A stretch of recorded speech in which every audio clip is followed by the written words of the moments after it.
আসসালামু আলাইকুম। দুপুর 2টার শীর্ষ সংবাদে স্বাগত জানাচ্ছি আমি শাহনাজ পারভীন। আদানির সঙ্গে বাংলাদেশের বিদ্যুৎ চুক্তি নিয়ে প্রশ্ন তুললেন হাইকোর্ট। জুলাই অভ্যুত্থান ছিল গণতন্ত্র ও অধিকার আদায়ের আন্দোলন, মঈন খান। কোনো ব্যাংক বন্ধ করব না, অর্থ উপদেষ্টা। চাকুরিতে প্রবেশের বয়সসীমা 32 করে প্রজ্ঞাপন জারি। বিচারকের সামনে সাবেক খাদ্যমন্ত্রী কামরুলের হুমকি। তিতুমির কলেজে বিপুল সংখ্যক পুলিশ মোতায়েন। ভারতে পালানোর সময় আটক আওয়ামী লীগ নেতা কিরণ। 40তম এএসপি ক্যাডেট এসআইদের প্রশিক্ষণ সমাপনী কুচকাওয়াজ স্থগিত। গোলাম দস্তগীর গাজীর পিএ কক্সবাজারের হোটেল থেকে গ্রেফতার। টাঙ্গাইলে বাস পিকআপ সংঘর্ষে 4 জন নিহত। মালয়েশিয়ায় পাচারকারী শিশুসহ 31 জনকে উদ্ধার, আটক 2। মোটরসাইকেল শোভাযাত্রায় অংশ নেওয়ার বিএনপি নেতা বহিষ্কার। ভারতের মধ্যপ্রদেশে মেলা থেকে মুসলিম ব্যবসায়ীদের উচ্ছেদ। শুনছিলেন শিরোনাম, এবার বিস্তারিত। ভারতের আদানি গ্রুপের সঙ্গে করা বিদ্যুৎ চুক্তি নিয়ে প্রশ্ন তুললেন হাইকোর্ট। সেই সঙ্গে আদানি পাওয়ার প্ল্যান্টের সাথে বাংলাদেশের বিদ্যুৎ চুক্তি কেন পুনর্বিবেচনা নয় জানতে চেয়ে রুল জারি করেছেন হাইকোর্ট। মঙ্গলবার বিচারপতি ফারাহ মাহবুবের নেতৃত্বাধীন হাইকোর্ট বেঞ্চ এই আদেশ দেন। সেই সঙ্গে পুরো চুক্তি অনুসন্ধানের নির্দেশ দিয়েছেন আদালত। জুলাই আগস্টের আন্দোলন শুধু বৈষম্য বিরোধী আন্দোলন ছিল না, এই আন্দোলন ছিল গণতন্ত্র, ভোটাধিকার ও মৌলিক অধিকার আদায়ের আন্দোলন। এমন মন্তব্য করেছেন বিএনপির স্থায়ী কমিটির সদস্য ডক্টর আব্দুল মঈন খান। মঙ্গলবার রাজধানীর ডিপ্লোমা ইঞ্জিনিয়ার্সের বিভাগীয় প্রশিক্ষণ কর্মশালায় দেয়া বক্তব্যে একথা বলেন তিনি। এ সময় তিনি বলেন, বৈষম্য বিরোধী আন্দোলন দেশের মানুষের অধিকার আদায়ের আন্দোলনে পরিণত হয়েছিল। এই আন্দোলনের ধারাবাহিকতায় স্বৈরাচার শেখ হাসিনা ক্ষমতা ছেড়ে দেশ ছেড়ে পালিয়ে যেতে বাধ্য হয়েছেন। তিনি আরও জানান, জুলাই আগস্টের আন্দোলন কারোর একার কৃতিত্ব নয়, এটি দেশের ছাত্র জনতার সকলের ঐক্যবদ্ধ প্রচেষ্টায় অর্জন হয়েছে। শুধুমাত্র সুষ্ঠু নির্বাচনের জন্য যতটুকু সংস্কার প্রয়োজন ততটুকু সংস্কার করে নির্বাচন দেওয়ার দাবিও জানান ডক্টর মঈন খান। অন্তর্বর্তী সরকার কোনো ব্যাংক বন্ধ করবে না বলে জানিয়েছেন অর্থ উপদেষ্টা সালেউদ্দিন আহমেদ। তিনি বলেন, কিছু ব্যাংক ভালো অবস্থায় ফিরে আসছে এবং কিছু ব্যাংক খুঁড়িয়ে খুঁড়িয়ে চলবে, তবে কোনো ব্যাংক বন্ধ হবে না। মঙ্গলবার সকালে সচিবালয়ে অর্থ মন্ত্রণালয়ের অর্থ বিভাগের মাল্টিপারপাস হলে আয়োজিত এক সংবাদ সম্মেলনে তিনি এসব কথা বলেন। অর্থ উপদেষ্টা বলেন, কিছু ব্যাংক ফিরে আসছে, ইসলামী ব্যাংক বিগেস্ট ব্যাংক, এটি ভালোর দিকে যাচ্ছে, তবে কিছু ব্যাংক খুঁড়িয়ে খুঁড়িয়ে চলবে, আমরা কোনো ব্যাংক বন্ধ করব না। সরকারি চাকুরিতে প্রবেশের সর্বোচ্চ বয়সসীমা 32 বছর করে প্রজ্ঞাপন জারি করেছে সরকার।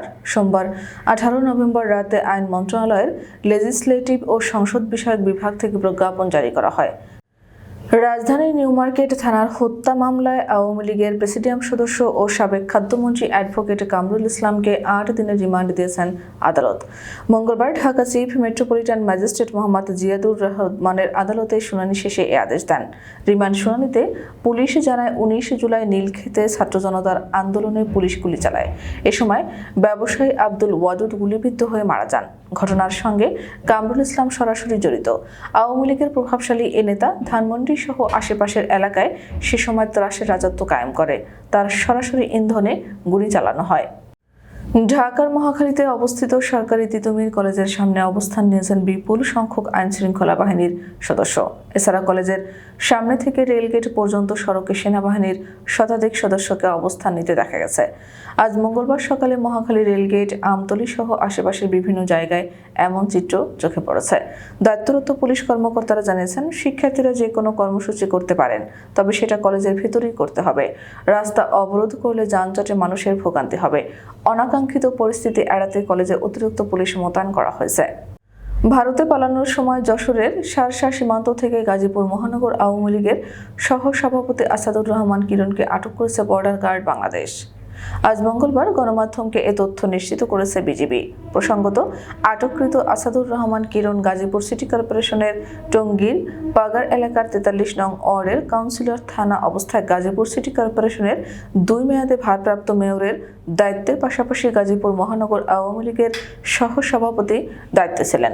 বৈষম্য বিরোধী ছাত্র আন্দোলনের সময় ছাত্র আন্দোলনে বাধা, হত্যাসহ একাধিক মামলার আসামি আসাদুর রহমান কিরণ। এবার 40তম বিসিএস ব্যাচের সহকারী পুলিশ সুপারদের প্রশিক্ষণ সমাপনী কুচকাওয়াজ অনুষ্ঠিত স্থগিত করা হয়েছে প্রশিক্ষণরত 40তম ক্যাডেট এসআইদের সমাপনী কুচকাওয়াজ অনুষ্ঠানও। সোমবার পুলিশ সদর দপ্তর থেকে জারি করা পৃথক বিজ্ঞপ্তিতে এ তথ্য জানানো হয়েছে।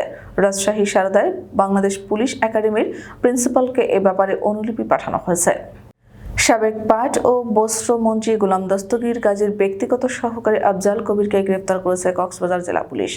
আজ মঙ্গলবার সকাল 10টার দিকে শহরের কলাতলী এলাকার হোটেল দি কোকসটুডের একটি কক্ষ থেকে তাকে গ্রেফতার করা হয়। কক্সবাজারের পুলিশ সুপার মোহাম্মদ রহমত উল্লাহ এ তথ্য নিশ্চিত করেছেন। তিনি জানান, গোয়েন্দা তথ্যের ভিত্তিতে অভিজাত হোটেল দি কক্সটুডেতে অভিযান পরিচালনা করে পুলিশ। এ সময় সাবেক পাট ও বস্ত্রমন্ত্রী গোলাম দস্তগীর গাজীর পিএ আফজাল কবিরকে গ্রেফতার করা হয়। তার বিরুদ্ধে নারায়ণগঞ্জের রূপগঞ্জ থানায় কয়েকটি মামলা রয়েছে। টাঙ্গাইলে বাস পিকআপ ভ্যানের সংঘর্ষে 4 জন নিহত হয়েছেন। মঙ্গলবার ভোর 5টার দিকে টাঙ্গাইল ময়মনসিংহ মহাসড়কে পৌর এলাকার মালাউর সরকারি প্রাথমিক বিদ্যালয়ের সামনে এই দুর্ঘটনা ঘটে। দুর্ঘটনায় 4 জনের মৃত্যু তথ্য নিশ্চিত করেছেন মধুপুর থানার ওসি ইমরানুল কবির। তাৎক্ষণিকভাবে নিহতদের নাম পরিচয় জানা যায়নি, তবে তাদের মধ্যে পিকআপের চালক ও তার সহকারী রয়েছেন বলে জানা গেছে। খবর পেয়ে পুলিশ গিয়ে মরদেহ উদ্ধার করে নিয়ে আসে। দুর্ঘটনার পর সড়কটি দিয়ে কিছু সময়ের জন্য যান চলাচল বিঘ্ন ঘটে।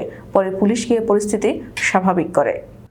কক্সবাজারের টেকনাফে বেড়াতে গিয়ে অপহরণের শিকার যুবকের তথ্যে অভিযান চালিয়ে পাহাড়ি এলাকার গোপন আস্তানা থেকে মালয়েশিয়া পাচারকালে শিশুসহ 31 জনকে উদ্ধার এবং 2 দালালকে আটক করেছে র্যাব। সোমবার রাত 10টায় এ তথ্য জানান র্যাব 15 কক্সবাজার ব্যাটালিয়নের জ্যেষ্ঠ সহকারী পরিচালক ও সহকারী পুলিশ সুপার দেবজিৎ পাল। আটককৃতরা হলেন উখিয়া উপজেলার পালংখালী ইউনিয়নের পানখালী এলাকার মৃত ওসিউর রহমানের ছেলে মোহাম্মদ আনোয়ার এবং টেকনাফ উপজেলার সদর ইউনিয়নের উত্তর লম্বরী এলাকার মৃত মোহাম্মদ রফিকের ছেলে মোহাম্মদ আয়ুব। নোয়াখালীর সুবর্ণচর উপজেলায় মোটরসাইকেল শোভাযাত্রায় অংশ নেওয়ায় উপজেলা বিএনপির সদস্য জামাল উদ্দিন গাজীকে সব পদ থেকে বহিষ্কার করা হয়েছে।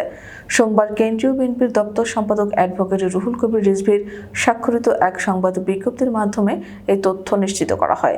বিজ্ঞপ্তিতে নাম পদবি উল্লেখ করে বলা হয়, দলীয় নির্দেশনা উপেক্ষা করে আপনি মোটরসাইকেল বহর নিয়ে বিশাল শোভাযাত্রা করেছেন, যা দলের শৃঙ্খলার প্রতি চরম অবমাননা। সুতরাং শৃঙ্খলা অবমাননার দায় আপনাকে সুবর্ণচর উপজেলা বিএনপির সদস্য পদ সহ সকল পর্যায়ের পদ থেকে বহিষ্কার করা হয়েছে। ভারতের মধ্যপ্রদেশ রাজ্যে অনুষ্ঠিত একটি স্বদেশী মেলা থেকে মুসলিম ব্যবসায়ীদের উচ্ছেদ করার অভিযোগ উঠেছে। উচ্ছেদের শিকার ব্যবসায়ীরা অভিযোগ করেছেন, রাজ্যের দামোহ জেলার একটি মাঠে আয়োজিত ওই মেলায় অংশ নিতে গেলে মুসলিমদের অনুমতি নেই উল্লেখ করে তাদের বের করে দেয় কর্তৃপক্ষ। সোমবার এনডিটিভির এক প্রতিবেদনে বলা হয়েছে, স্বদেশী বিভিন্ন পণ্য নিয়ে ওই মেলাটির উদ্দেশ্য ছিল স্বকর্মসংস্থানকে উৎসাহিত করা এবং দেশীয় স্থানীয় পণ্যগুলোর প্রচার বাড়ানো। কিন্তু মুসলিম ব্যবসায়ী বের করে দেওয়ার ঘটনাটি ব্যাপক বিতর্কের জন্ম দিয়েছে। আমাদের পরবর্তী রাত 10টার শীর্ষ সংবাদ দেখার আমন্ত্রণ জানিয়ে এখনকার মতো বিদায় নিচ্ছি। দর্শক, ভিডিওটি শেষ পর্যন্ত দেখার জন্য আপনাকে অসংখ্য ধন্যবাদ। নিত্য নতুন সংবাদ পেতে আমাদের ইউটিউব চ্যানেলটি সাবস্ক্রাইব করুন ও নিয়মিত নোটিফিকেশন পেতে বেল বাটনটি ক্লিক করুন এবং আমাদের ফেসবুক পেজটিতে লাইক করুন। এছাড়াও আমাদের ভিডিওতে লাইক দিয়ে শেয়ার করুন। আল্লাহ হাফেজ।